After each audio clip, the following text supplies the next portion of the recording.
Usai menetapkan 4 tersangka dalam kasus pemalsuan dokumen sertifikat di kawasan Pagar Laut di Kabupaten Tangerang, saudara polisi akan periksa para tersangka. Direktorat Tindak Pidana Umum Barreskrim Polri akan periksa para tersangka kasus Pagar Laut Tangerang, di antaranya Kades Kohot Arsin bin Asip. Direktur Tindak Pidana Umum Barreskrim Polri Brigjen Pol Juhandani Raharjopuro mengatakan telah menjadwalkan pemanggilan Kepala Desa Kohot Arsin pekan ini.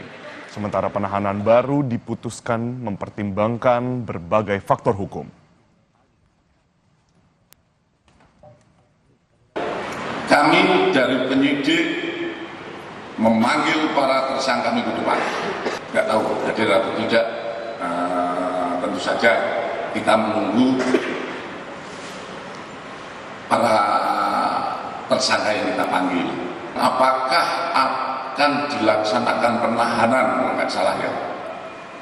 Kita lihat hasil pemeriksaan, kemudian kita lihat bagaimana keyakinan penyidik. Dari kasus Pagar Laut Bekasi, Menteri Agraria dan Tata Ruang Kepala BPN Nusron Wahid mencopot jabatan 6 pegawai ATR BPN yang terlibat dalam kasus Pagar Laut di Bekasi. Dari 6 pegawai tersebut, 1 diantaranya dipecat.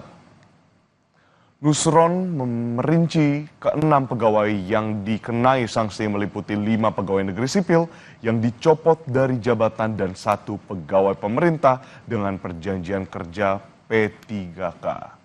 Nusron mengatakan dari keterangan para pegawai tersebut, mereka diiming-imingi uang rokok, namun Nusron tak memerinci jumlah uang itu.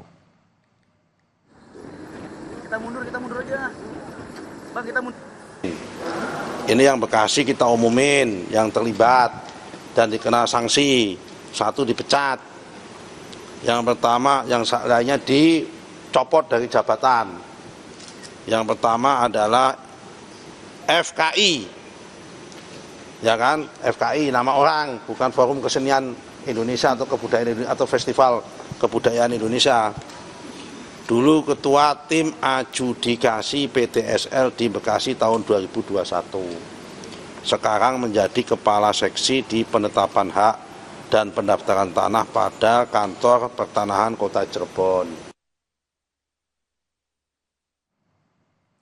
Pada Kamis 20 Februari, Kepala Desa Segarajaya Kabupaten Bekasi Abdul Roshid diperiksa Barreskrim Polri terkait kasus dugaan pemalsuan sertifikat hak milik SHM di wilayah Pagar Laut Bekasi. Abdul Roshid diperiksa sebagai saksi, di mana Abdul Roshid membantah terlibat dalam dugaan pemalsuan SHM dan HGB yang tengah ditangani Dirtipidum Barreskrim. Abdul mengakui dirinya tak mengetahui hal tersebut. Pagar Laut berdiri sebelum dirinya dilantik sebagai kepala desa.